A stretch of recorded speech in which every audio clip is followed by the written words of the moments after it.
What's up, guys? It's the Brazilian Bros with Kiteboarding, and today we have a very special video where we're going to talk all about bar pressure. What is it? What are the main variables when it comes to bar pressure, and why it matters to you? Stay tuned because you're not going to want to miss it.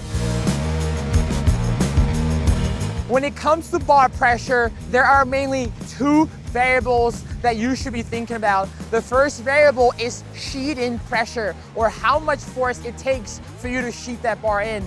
The second variable is steering pressure, or how much force it takes for you to actually steer the kite. When you combine both of those variables, you get the bar pressure, or the feeling that you get when you're flying the kite out in the water. Bar pressure is a highly subjective topic, with different people preferring different degrees of bar pressure. We happen to really appreciate kites that have a light feel on the bar, and we hope that by the end of this video, we will persuade you to also look out for kites that feel nice and light on the bar. There are many different reasons why we recommend you to consider kites with a lighter bar feel. First and foremost, it will drastically increase your longevity of your elbows. If you've been suffering with tennis elbow or golf elbow after spending a lot of times in the water, the odds are you are riding a kite with too much bar pressure. By going with a kite with a lighter bar feel, you will effectively decrease the amount of force it takes for you to be out there, and therefore preserve your joints and be able to stay out there for longer without pain. The other aspect of a lighter bar feel relates to confidence in the water. When you're going out there in strong wind conditions and your bar feels like a ton of bricks, you will immediately feel more intimidated by the wind.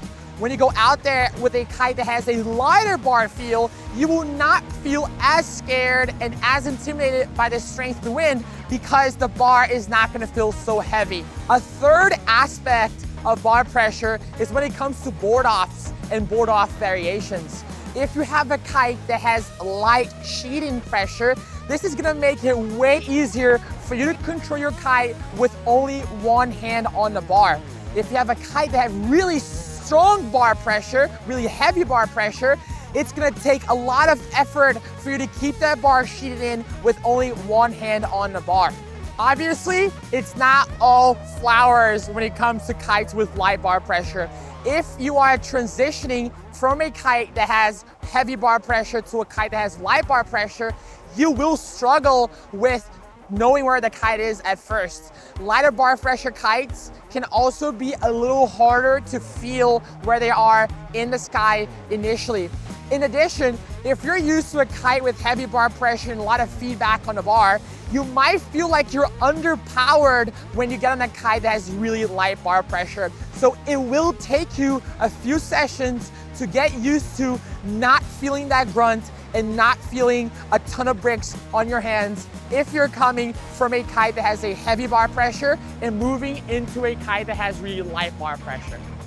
Another really important aspect that you need to consider when you think about bar pressure is how it changes as a function of wind speed. Some kites, like the Harlem Thrive for instance, will remain nice and light on the bar even as the wind creeps up. In contrast, kites like the Slingshot NXT will be really light on the bar in moderate wind conditions, but will become much heavier as the wind begins to nuke. We personally love kites that remain nice and light in nuking conditions, because this will allow us to feel much more comfortable throwing big loops. To give you guys an idea, there are several kites that have really light bar pressure, starting with the Harlem Thrive, the Nitro from Cabrina, the Slingshot NXT, the Evo D-Lab, the Trigger Brainchild. Those are all kites that have really light bar pressure and that we personally love. Bar pressure is mainly a kite phenomena, and so there is actually a way for you to modulate the bar pressure on your kite. You have these different settings on your wingtip which will effectively increase or decrease the bar pressure on your kite. We would strongly advise you to always use your kite on the 8 setting or the lighter bar pressure setting. Not only is this gonna make your bar pressure lighter, but it will also slightly increase the turning speed of your kite. So we strongly recommend you to give it a try on your next kiteboarding session.